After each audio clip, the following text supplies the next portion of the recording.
Saludos, amigos y amigas de La Respuesta. En el umbral del programa debo cumplir con un deber de conciencia. Es expresar mi satisfacción por el hecho de que el doctor José Joaquín Vidó Medina, un entrañable amigo de siempre, ha pasado a ser titular incumbente de la Dirección General de Ética e Integridad Gubernamental. Yo le había sustituido en el año 2009 a raíz de un trastorno de salud que gracias a Dios fuera superado, cuando la Comisión de Ética y Combate a la Corrupción, y ahora qué bueno, él vuelve a casa. Un personal excelente, con una compañía magnífica como lo es la del director ejecutivo, doctor Miguel Suazo Báez, y muchos jóvenes y muchas jóvenes interesantísimos en su trabajo, en su superación. Me alegro sobremanera que la Dirección de Ética quede en manos tan distinguidas, tan honorables como la del doctor Vidó Medina. Que no se diera a la conjura de esa ONG de soplones que es la Participación Ciudadana, que ya estaba publicando y proponiendo algunos de sus especímenes, que claro está, están a sueldo del poder extranjero y están participando de muchas maneras en graves daños al país. Ya veremos cómo le vamos a responder a ese que fuera el monopolio de la denuncia profesional bajo paga, y que nosotros desde la Dirección de Ética nos resistimos a pasar a ser su caja de resonancia y la emplazamos permanentemente en sus falsías, especialmente en sus gravísimos silencios en relación a los grandes escándalos de los esfuerzos público-privados de corrupción, que están en justicia durmiendo el sueño eterno, pero que tan solo en el sector eléctrico implican una defraudación de 10.300 millones de pesos.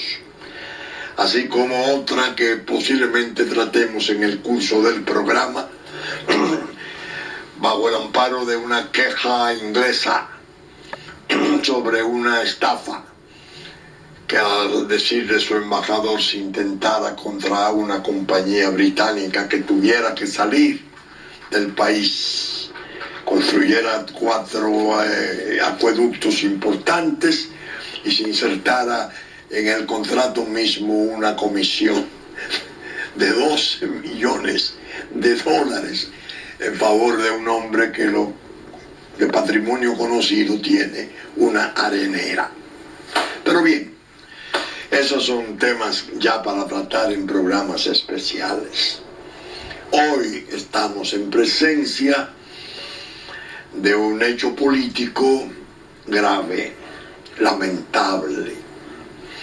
No creo que en el país aparezca otra persona que pueda estar más triste ni más apesadumbrada que yo, con motivo del depósito que se hiciera ayer de un proyecto elaborado para tratar de convocar la Asamblea Nacional y modificar la Constitución en su artículo 124. La Constitución de la República, desgraciadamente, ayer fue propuesta para ser violada, para desconocerla, para ultrajarla. Lamentable el paso. Y pienso que para el presidente Medina ese paso significa... Alguien cuando me dio la noticia me dijo, esto es un crimen. Y yo le dije, no, te voy a decir como dijera Talleyrand, aquel famoso canciller de Bonaparte, Peor que un crimen, un error. El error en política es peor realmente que el crimen. Danilo Medina ya con esa iniciativa inició sus pasos peligrosos, delicadísimos, del descrédito histórico. Se ha vuelto contra la Constitución de su país. Se ha dejado engolosinar por grupos de rufianes que desde fuera y aún dentro del gobierno han estado al servicio del poder extranjero y han tratado con este paso de marcharle a la Constitución en la forma grotesca en que lo pretende, sin ir a la voluntad popular a través del mecanismo que ella prevé, del referéndum consultivo previo, independientemente del referéndum aprobatorio posterior, artículos 210 y 272. Al hacer esa agresión, ese principio de agresión, la ruina histórica del nombre del presidente Danilo Medina ha quedado gravemente comprometida. Esa reputación, el hombre sencillo, serio de palabra, en el que todos hemos creído en mayor o menor grado, ayer se hizo en su nombre, pero evidentemente con su mandato, todo lo que tenían que hacer para el descrédito, para que sobrevengan ahora los fantasmas del soborno, del escándalo, de las grandes sumas, de las compras de conciencia, tratando de buscar una votación que no se tiene y que afortunadamente, según parece, ha aparecido una expresión de legisladores en el propio partido de gobierno, tanto en la Cámara de Diputados como en el Senado, que están listos para resistir en nombre de la República ese ataque a la Constitución de esta, a su Carta Magna.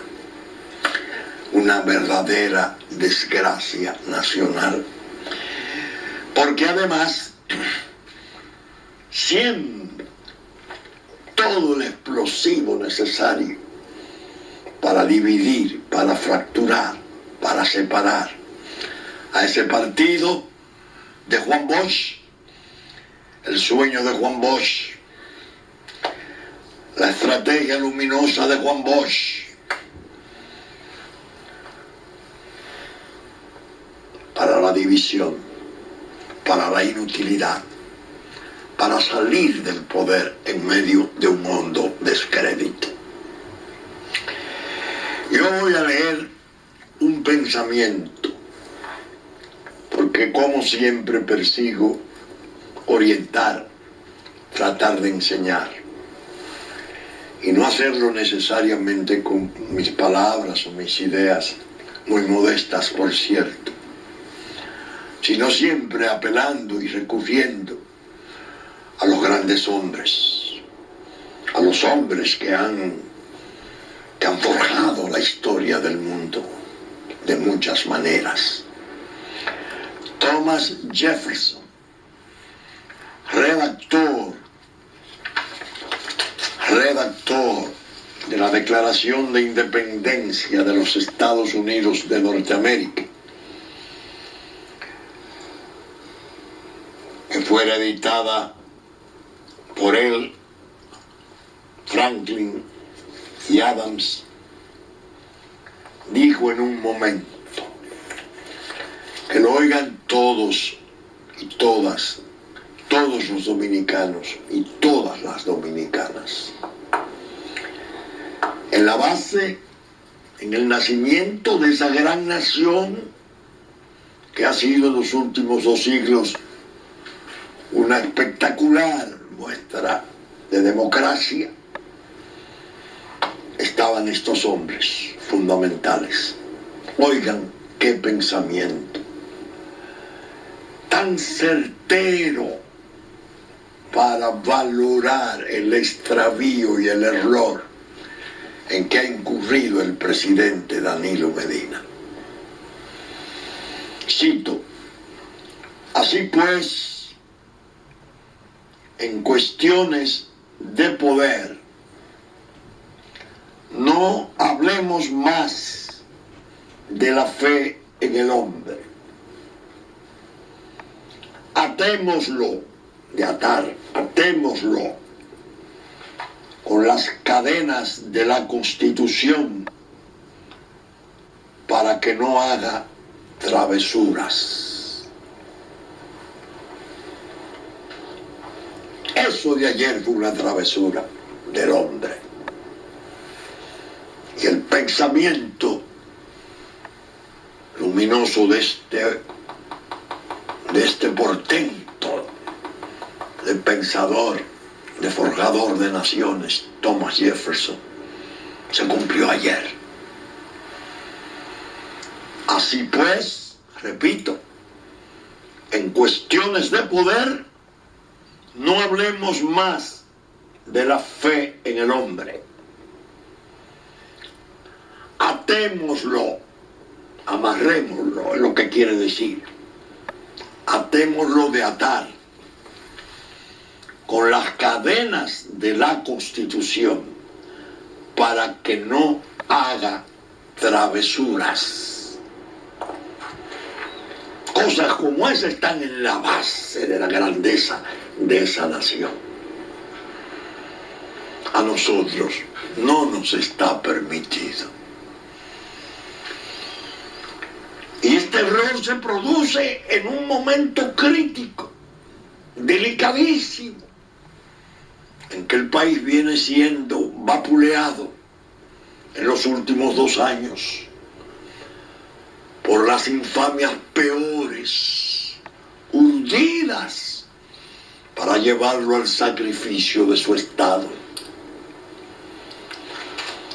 La comunidad internacional y las potencias, especialmente a través o bajo el palio de Naciones Unidas y de la OEA, han hecho todo lo posible por desacreditarnos y rebajarnos y reducirnos, de tal modo que lo que tienen en mente, que es un Estado binacional, pueda marchar.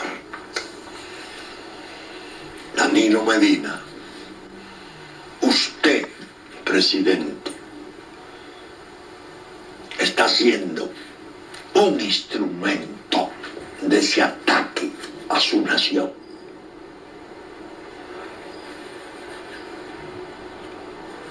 Yo creo que la República perdió la ilusión, la alegría, cuando el discurso que usted pronunciara en La Habana, tan viril, tan serio, tan responsable, tan consciente, se echó al cesto, se echó al zafacón de la basura y fue cambiado drásticamente por la gente que ha tenido al lado, haciéndole el infame trabajo de desnaturalizarlo. Hemos tenido amigos suyos la ilusión de que en algún momento vendría el hombre de La Habana. Y yo particularmente puedo afirmarlo quizás con más fuerza que cualquier otro, porque usted es mi mejor testigo, presidente, de mis inquietudes, de cómo le escribí en mayo del 2014, enviándole esta conferencia, explicándole lo que yo le había expuesto en conferencia a Leonel Fernández cuando se estaba haciendo la recolección de 2 millones de firmas, los que yo llamaba los ingenieros constitucionalistas, esta conferencia, reelección, el entorno nacional y mis posiciones, yo se la envié a usted y a Leonel Fernández con una carta previniéndole de lo que tendrían a mi juicio que hacer para evitar el agrietamiento del partido, para evitar las crisis, para darle cohesión en favor de la República, para poder responder mejor a los ataques externos. Porque en la medida en que nos han socavado, en la medida en que nos han envenenado, seremos más frágiles y podrán llevar a cabo con mayor perversidad y eficacia el gran plan de destruir al Estado República Dominicana. En esa conferencia que yo dictara en el 2010, y de ahí surge la fuerza moral con la que puedo hablar hoy, yo decía a Leonel Fernández: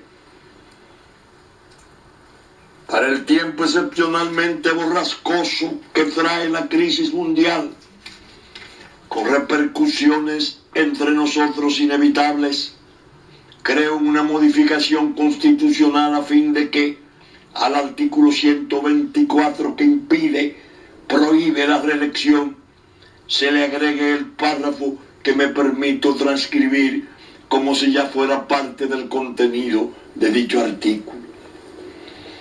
Elección presidencial, artículo 124.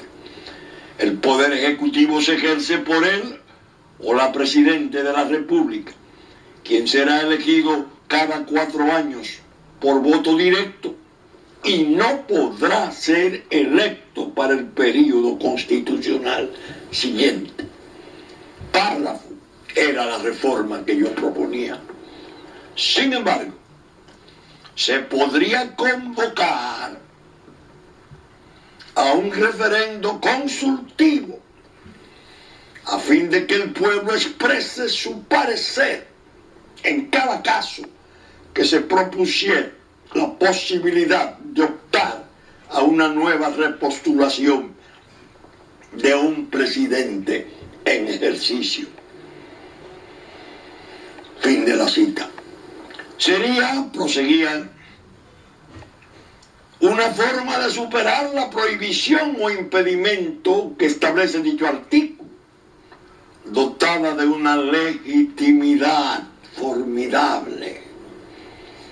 Requeriría 3 operaciones constitucionales. La primera, el referendo consultivo, para saber si cabe o no la modificación, hablando el pueblo. La segunda, la aprobación o desaprobación de la reforma a cargo de la Asamblea Nacional. Y una tercera escala que sería el referendo aprobatorio, a fin de que el pueblo se pronuncie en relación a la decisión de la Asamblea. Atiendan ustedes. He ido lejos en mi propuesta informal al sostener que el proyecto de ley necesario para el referendo consultivo no debería ser iniciado en ningún caso por el Poder Ejecutivo ni por obra espontánea y grupal de legisladores. He sugerido que previa a cualquier iniciativa de estos, los legisladores se debería procurar una solicitud masiva en número no menor de 1 millón de dominicanos y dominicanas, instándoles a impulsar la aprobación de la ley de referendo correspondiente.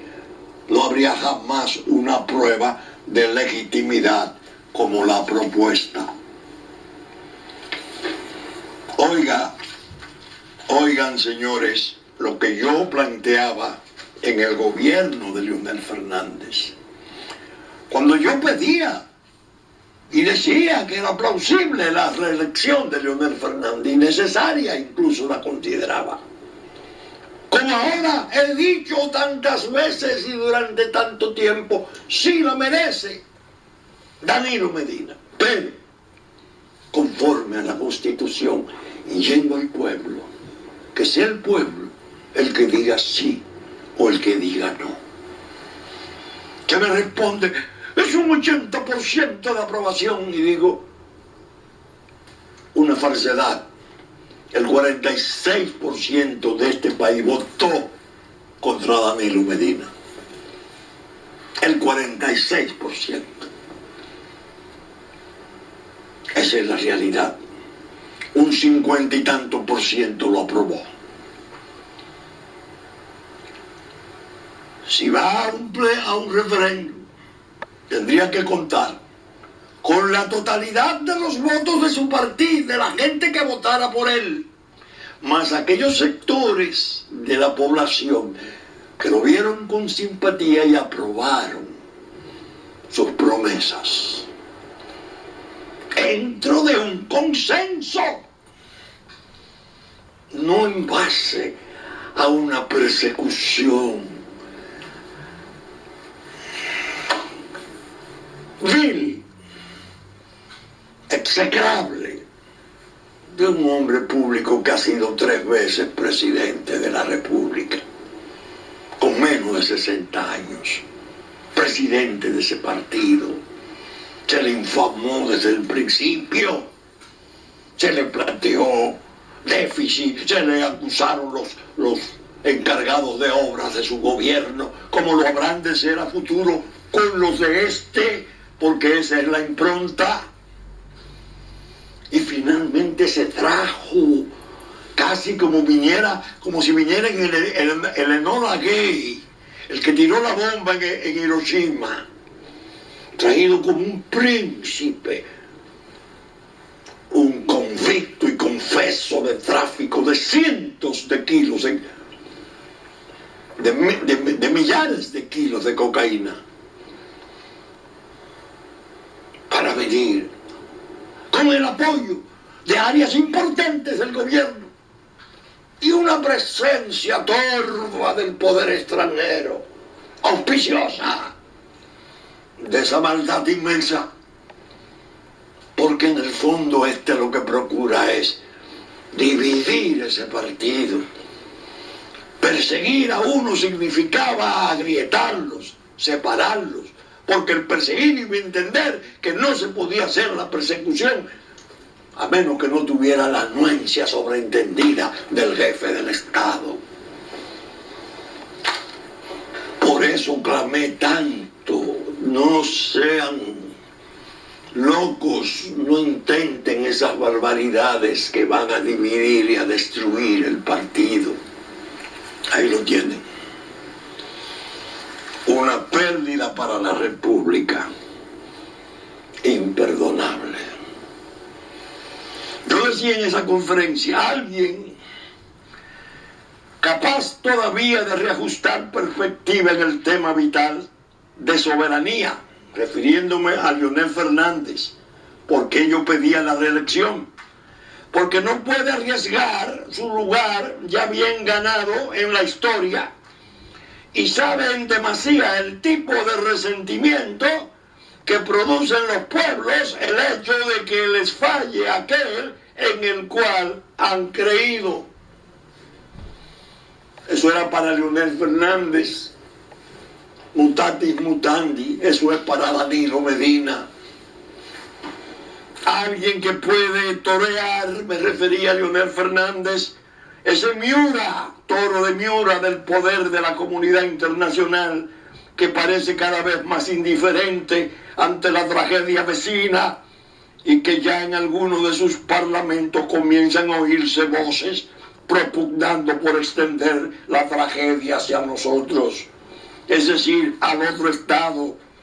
Una comunidad internacional que sabe exactamente que las lianas nada sutiles con que vienen volviendo las cosas es un crimen de lesa humanidad, pues cuanto hace es extender y generalizar el caos. Pero no puedo desdecirme con esas expresiones Pues mi propósito es mantener a distancia las apreciaciones personales, hacer más firme la creencia de que quien ha de decir sí o no es el pueblo, no los grupos de intereses especiales, ni los sabios particulares de que hablaba Simón Bolívar. Luces y sombras, aciertos y errores estarán siempre presentes en el comportamiento de los hombres públicos. Dejemos pues que sea el pueblo quien lo aprecie, pues el pueblo es el pueblo el que a la postre tendrá que padecer los errores o imprevisiones de sus dirigentes, sobre todo cuando se le margina, y esto no hay manera de resarcirlo. Danilo Medina, contrario a sus encuestas, a las encuestas de Juan Bolívar Díaz, de Bernardo Vega y compartes, de esa gavilla de traidores, estaban los sondeos oficiosos que hacían los diarios relativos a la manera que apreciaba el público cómo usted manejaba el tema haitiano. Y nunca bajó de un 84% el no. Eso le ha debido bastar, señor presidente Danilo Medina, para que usted entendiera que en las encuestas que le estaban siendo servidas había mucho de ardid, envanecedor ardid, para tratar de confundirle y llevarle esta encrucijada. ¿Saben ustedes, amigos televidentes y teleoyentes de la respuesta, a qué es que nos estamos exponiendo? Junio está ahí. Las deportaciones prometidas en asamblea están ya siendo objeto de ataque mundial. Quieren más millones aquí porque quieren reabsorber la nación nuestra con la otra. Pero necesitan violencia, necesitan incidentes, como hacía la corte bandidesca interamericana malhechora, sediciosa, hace unos días, hablando de las persecuciones nuestras con motivo de los sucesos de Moca. Y voy a leer este documento, que a mi juicio es una pieza alarmante. Ministerio de la Defensa de Haití. No tienen ejército, tienen ocupación militar extranjera multilateral. Y tienen un Ministerio de Defensa. Oigan lo que escribe el señor ministro René Renaud el 27 de abril, hace unos días. El Ministerio de Defensa recuerda al público y a la prensa que es la única entidad con mandato para aplicar el plan de gobierno en materia de defensa nacional. Ninguna disposición con intención de reclutar para una movilización ha sido emitida hasta la fecha. En consecuencia, todo militar desmovilizado que sea cuestionado por asuntos relativos a su estatus es invitado a comunicarse con las oficinas de gestión de militares desmovilizados. En adición, el Ministerio llama al sentido de disciplina y vigilancia a los militares para que se distancien de aquellos que se hacen llamar indebidamente Fuerzas Armadas de Haití, sembrando confusión y desorden, actitud incompatible con la deontología militar y con el orden republicano. Oigan cómo andan las cosas. Paramilitares, gavillas, como la que organizaron aquí en el gobierno de Hipólito Mejía, de Guy Philippe, para ir a derrocar a Aristide. Estos no van a venir a derrocar a Danilo Medina, no. Estos son los primeros incidentes que se presenten desde que aparezcan armas largas de aquel lado y las nuestras tengan que responder. le van a dar paso a que el Consejo de Seguridad, en nombre de la humanidad, de los valores superiores de la humanidad, de la misericordia universal, vengan a tutelar la paz en la isla toda. Y hasta ahí llegaría la República Dominicana como Estado. Una crisis humanitaria la están preparando. Incidentes armados.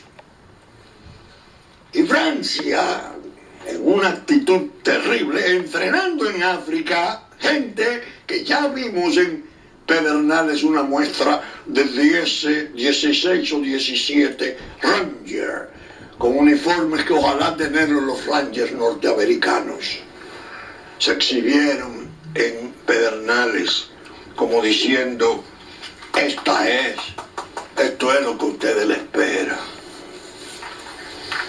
Y lo dice alguien que estuvo a 3 metros del elenco de la diplomacia norteamericana, viendo un PowerPoint, cuando en el 2006 se presentaron al despacho del presidente Fernández a solicitar en forma expresa la separación de nuestro ejército de la frontera porque no soportaba las tentaciones del soborno y la posible y necesaria creación de una milicia fronteriza civil que ellos sufragarían. Es en medio de esta situación en que se produce este desastre, en que viene este descalabro de la institucionalidad nuestra. No hubo manera de conciliar. No hubo manera. Es que no se ha querido advertir. En las inmediaciones de Danilo Medina hay una infección, hay un injerto infeccioso. Y yo les digo a ustedes que me puse a leer esta obra de Sally Bowen y Jane Holligan. Son 2 inglesas, 2 damitas inglesas, de Oxford, claro está. El espía imperfecto. La obra se puso en circulación en el 2004, hace 11 años. El espía imperfecto, la telaraña siniestra de Vladimiro Montesino, en Perú. Impresionante. Impresionante para uno aprender cómo un presidente popular, laborioso, bien intencionado, excelente exponente de presidente, Fujimori, fue totalmente controlado por ese hombre. En las sombras estableció un imperio a todos los fines. Sobornó, corrompió, atemorizó, persiguió. Una cosa increíble. Pero ese no es el caso nuestro. No. El caso nuestro, el Montesino nuestro, no es un hombre. El Montesino nuestro es el poder extranjero. Es el poder extranjero a través de sus agentes. Es el que ha desnaturalizado a nuestro presidente. El que lo ha llevado a esa trampa, a esa emboscada. El que lo alejó definitivamente de muchísimos litorales, amigos tradicionales, aliados dentro de su propio partido, y que utilizó con enorme perversidad su silencio y su prudencia con natural para maquinar y adelantar esos planes. Estamos en una situación sumamente grave. En mi carta de renuncia, ustedes la recordarán, yo la leí el domingo, se va a preparar para ponerla a circular. Se le dicen todas estas cosas al presidente. Cuidado, cuidado. Y hay una que se la quiero repetir hoy. Aprueba el Senado el atentado contra el Congreso constituido en una falsa Asamblea Nacional. Aprueban la modificación del 124 y van a elecciones. Y pierde el poder el PLD. Sencillamente lo pierde. Porque será tal el tráfago de escándalos, de maledicencia, de diabluras, y serán tantos los resentimientos y las cosas que eso despierta, que la debilidad del partido de poder se hará sencillamente suicida. Ya anda el poder extranjero organizando fuerzas de oposición que tienen el mismo discurso que hasta ahora las huestes de USAID han logrado adelantar entre el halago, la falsa grandeza de la popularidad, aventándose casi en términos mesiánicos, y la verdad profunda de que ese tipo de organización ya tiene mucho en el poder, ya ha de ser cambiada. No se aviene a los planes posteriores. Eso es lo que viene. Eso es lo que viene. Es gravísimo. Es gravísimo. Yo estoy apenado. Yo estoy triste. Yo estoy sintiendo, más que presintiendo, sintiendo ya el abismo. Un verdadero desorden institucional que le va a servir a esa comunidad internacional perversa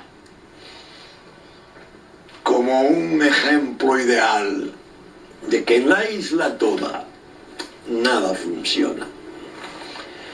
Ese fallo le había mandado a decir a la República de la Corte Interamericana: modifique su constitución, cambie el ius soli.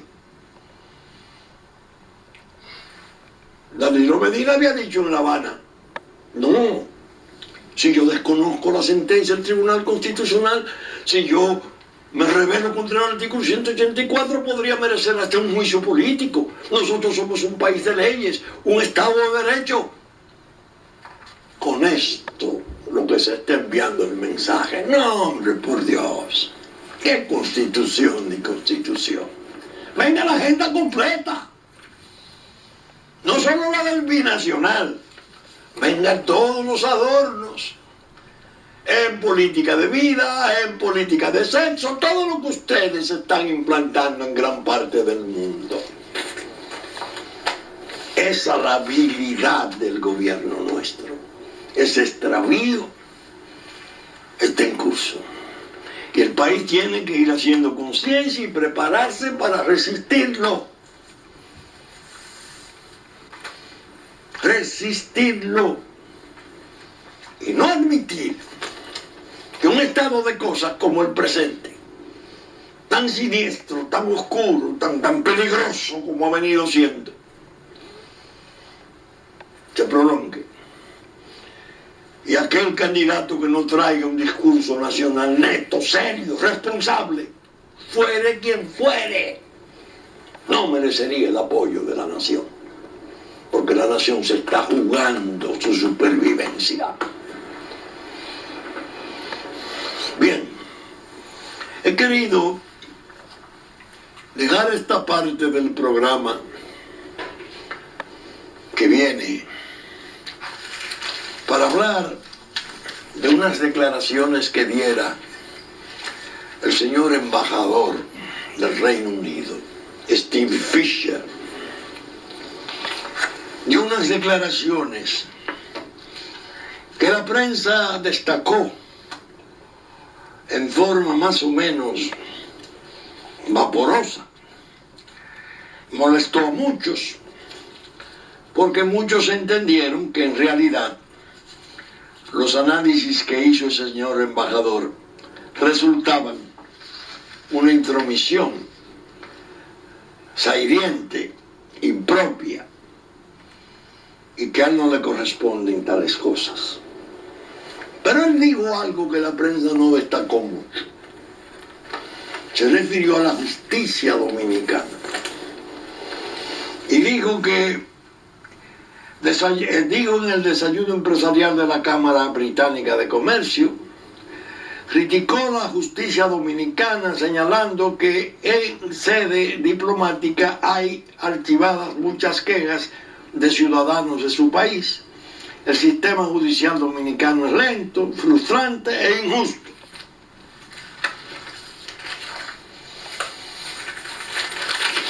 El señor embajador Fisher sabe a qué se refería ese diario.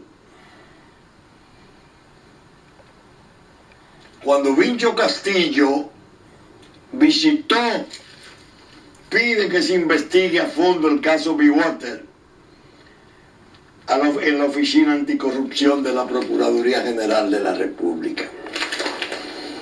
Era entonces su titular, el doctor Otoniel Bonilla. Se refería a 4 acueductos, como expliqué al principio, en cuya construcción de $200 millones se incluyó una comisión abiertamente en favor de un testaferro del poder político. El mismo día de la juramentación de Hipólito Mejía como presidente en el año 2000, aparece en la prensa al día siguiente una fotografía en la intimidad de su hogar, donde están todos en la sala, y detrás de ese presidente estaba el beneficiario de esa comisión de $12 millones. El doctor Bonilla ordenó investigaciones, hizo allanamiento, consiguió incluso una carta de un abogado de México indicando cómo se debían mover los primeros $3 millones que estaban en el Banco Rec de Washington, o a México, o a Houston, en una operación clara de lavado. Se interrogó al hombre, pero el asunto se archivó y duerme el sueño eterno. ¿Por qué? Porque hay $9 millones en cobro, ya con sentencia de Suprema Corte de Justicia, que fue la peor parte del escándalo. Una comisión grotesca, vulgar, pero es el gobierno de Hipólito Mejía el que tiene que responder. Mejía Domínguez y su querido primo y calvo, el procurador. No es verdad que un expediente de ese tipo le va a dar calor.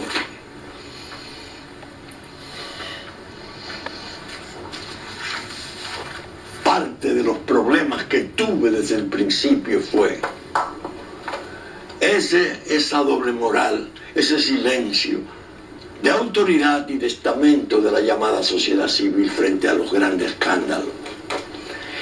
A Leonel Fernández le dije en una oportunidad, mire, Fomper es un expediente como no ha habido otro de escándalo y robo y fraude en el país. Yo leí la querella es un modelo. Lo puede salir a buscar preso un policía de tráfico. Esa AES norteamericana se robó 1.600 millones de pesos en la compra de carbón en Colombia. Y la Estrata de Falcon Bridge fue su socia y cómplice en esa situación. Ni media palabra. Y a Leonel Fernández le dije, mire, esos grupos de la energía le van a perseguir de mil maneras.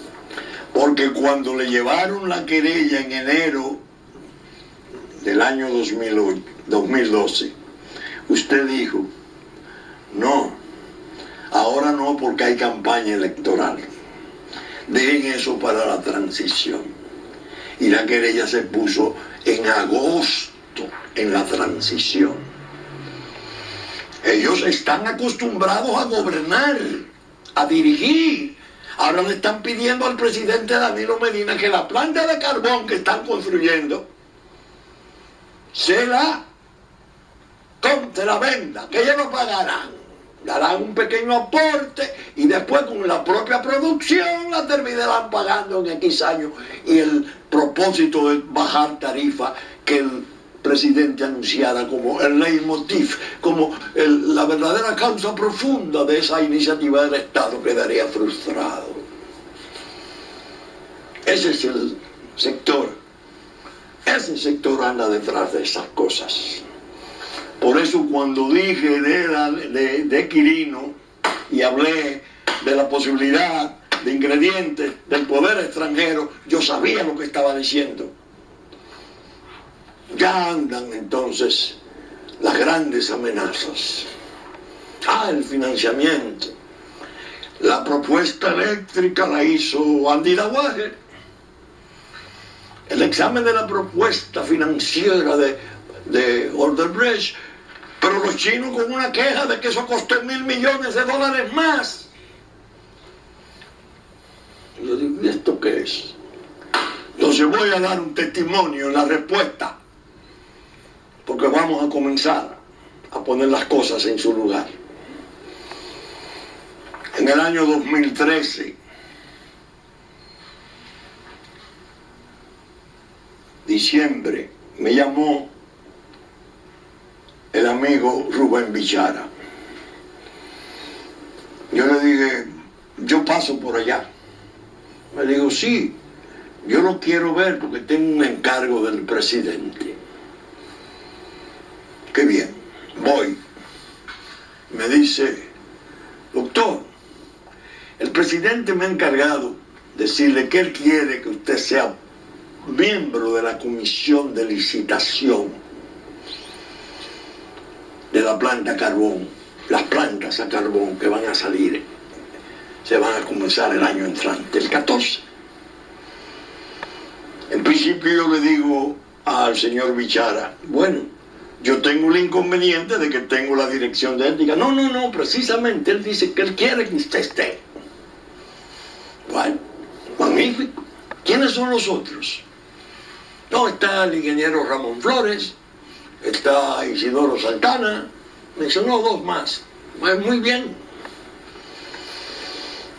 Jamás se me dijo a mí, se me convocó a mí, se me llamó nuevamente. Cuando después vi que Andy Dawager estaba haciendo el análisis de la propuesta financiera brasileña, la que se quejan los chinos, que es $1.000 millones más que la oferta de ellos, dije, caray, parece que yo no podía estar en esa comisión de licitación. Dios mío, ¿quién me sacó? ¿El presidente de la República? No. Si su propósito era que yo estuviera para evitar cosas de esa naturaleza. ¿Quiénes? ¿Quiénes lo hicieron? ¿Quiénes lo dispusieron?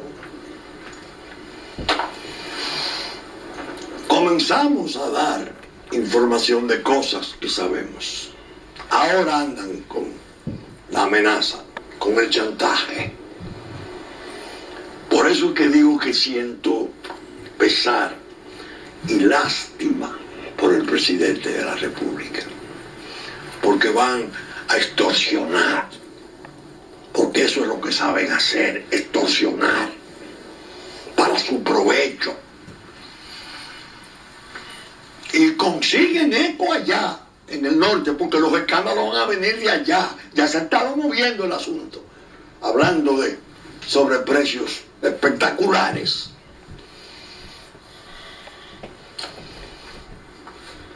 Ya me llega la denuncia, la información de que andan por ahí rumores de que con motivo de la compra de la deuda de Petrocaribes en Venezuela puede venir un escándalo grave.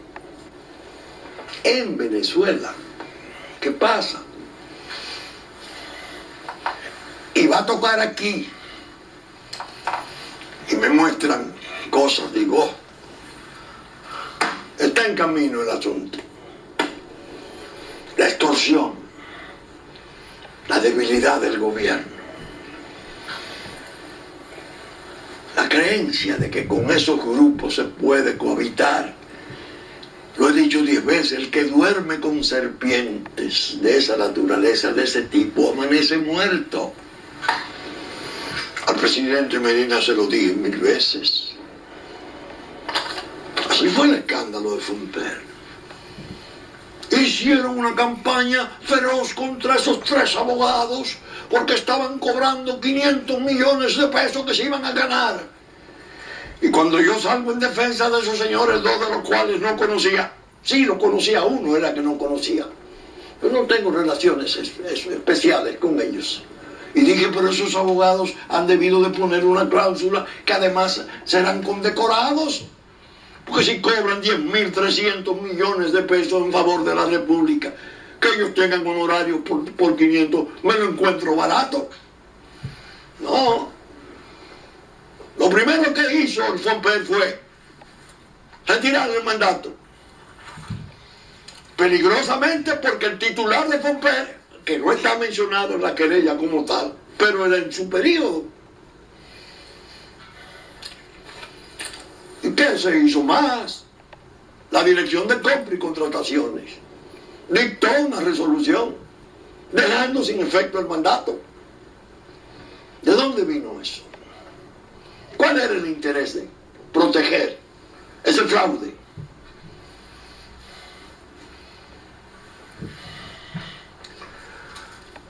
Vamos a hablar largo y tendido de cosas pesadas en un tiempo en que la República está amenazada gravemente en su supervivencia.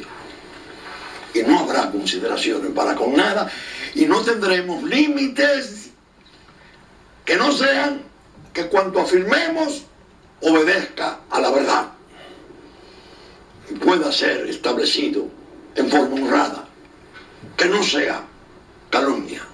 Es el único límite que tenemos. Pero vamos a comenzar a luchar. Vamos muy mal.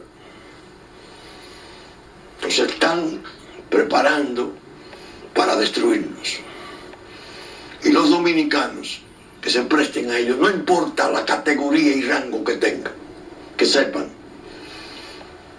que terminarán señalados con absoluta validez como traidores a la patria.